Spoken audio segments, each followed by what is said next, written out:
It is Monday, July 8th, and I'm just wondering how unbelievably different the NBA West is going to look next year. And now, a word from our title sponsor. Are all financial advisors fiduciaries? Fewer than you think. Not knowing could reduce your lifestyle. Hi, I'm Mitch Kramer, founder and CEO of Fluent Financial. A fiduciary is a regulatory term to reduce conflicts of interest in wealth management. A fiduciary always works in your best interest. A non-fiduciary advisor might put their compensation or company ahead of yours. At Fluent Financial, we are certified financial planners acting as fiduciary advisors. To learn more, go to fluentfinancial.com or Fluent Financial's YouTube channel. There's been a significant development in your laundry room. Laundry detergent sheets, not dryer sheets, but the same concept. Paper thin, remarkably efficient. Just toss one into your load of clothes and voila! Sparkling clean and smelling great. And as a plus, they're hypoallergenic for those with sensitive skin. No more plastic jugs of detergent. Jugs that just wind up in trash heaps. It's easy to get your laundry detergent sheets. Just go to the link in today's podcast episode. StarPower Smart Home Solutions, where cutting-edge technology meets effortless living. Control your entire home with just a tap on your smartphone. Adjust the lights, set the perfect temperature, and ensure your home is secure, all from the palm of your hand. StarPower has the experts that will transform your house into a secure, smart home. Experience the ultimate solution in comfort and security for your family. Get started at GetStarPower.com. StarPower, where innovation meets home. Maverick fans were thrilled at the Mavericks' run to the NBA Finals last year. And the Mavericks' spot in the NBA West is changing. Oh, no, this is not a negative on the Mavericks. It's the NBA West itself and the NBA itself. The Lakers, Golden State, the Clippers, Phoenix, them plus Denver have dominated the West for how long now? For how long were all of them prime contenders? Well, the times are a-changing. Let's go to the Lakers. Last year, they were a play-in team to get into the first round of the playoffs. And now LeBron's 39. And they didn't get Klay Thompson, who they wanted. He chose Dallas.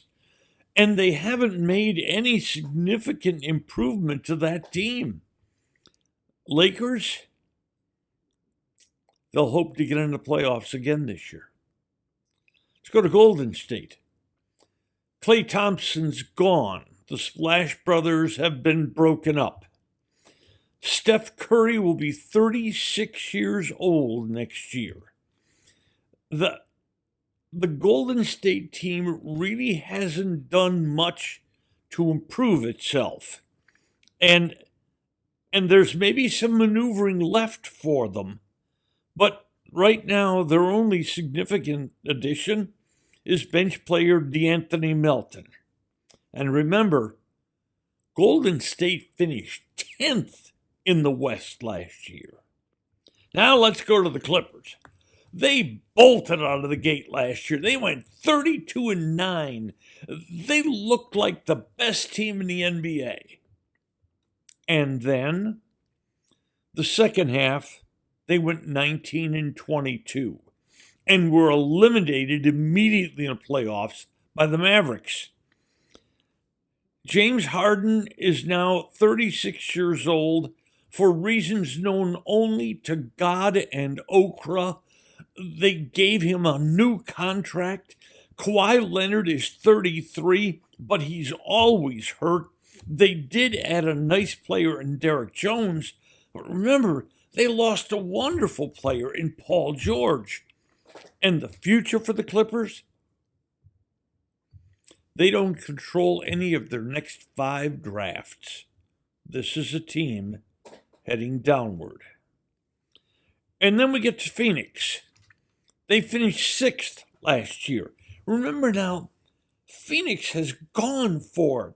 They made the big deals to get Kevin Durant and Bradley Beal. Well, they exhausted their draft capital, and all it got them was sixth place. And now there's talk that Phoenix is going to have to break up again, tear down, but they better get a lot of that draft capital back if they trade stars like Durant or Booker or Beal. Next, let's go to Sacramento. They've missed the playoffs 17 of the last 18 years. And yet, they make a trade to get DeMar DeRozan. I don't understand this thinking. They've got a solid young to middle-aged team, and they go for a 35-year-old star. Now, don't get me wrong, DeMar DeRozan's a good player. But the problem is, when the ball gets to him, it stops. He stops the offense. And Sacramento made the play-in last year because their offense moved. I don't see DeMar DeRozan fitting with Sacramento. So what looked like a team on the rise might not be. So, where are we in the West? Well, there's still Denver. Denver's pretty good.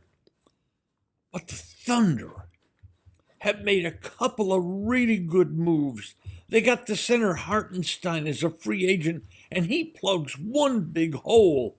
And then they traded Josh Giddey for the wonderful role player Alex Caruso. And they've got a ton of draft capital going forward. They are a team to watch in the NBA total, not just the West. But then there's the T-Wolves, who emerged last year as a really good basketball team. And Houston is a young, excellent team that's getting better. They only missed the playoffs last year by 5 games. And I think I can almost guarantee you they'll improve at least 5 games this season. And then there's the San Antonio Spurs. They've got the fantastic Victor Wembanyama. And they've got tons of draft capital going forward and tons of cap space going forward. San Antonio has decided that with what might be the best player in the league, they will take their time building a machine around him. And then there's the Mavs. And the Mavs have Luka. And over the last 2 years, besides Kyrie Irving, they've added a ton of 25-year-old or younger players. The Mavs are a force to be reckoned with in the West. But think of this. Houston is on the rise. Here comes San Antonio with Victor Wembanyama. And here's the Mavericks. You know, road trips through Texas just aren't going to be much fun for other teams in the NBA. And then let's address the topic of money in the NBA. A historic contract just got cut. Jason Tatum, the star of the champion Celtics, signed a 5-year, $313 million contract. That's $62.6 million a year.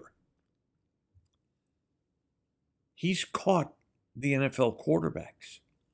Jason Tatum next year will earn more than $7 million more in his average contract than Joe Burrow or Trevor Lawrence or Jared Goff or the guy Allen in Buffalo, or for that matter, Patrick Mahomes. And Tatum's not the only one hunting big money in the league. Okay, that 5 for 313 is huge, right? Well, Cleveland star Donovan Mitchell just signed a 3-year deal for $50 million a year. So what you say? Well, that allows Mitchell in 3 years to get a super max contract in the NBA. 5 years for $380 million. $76 million a year.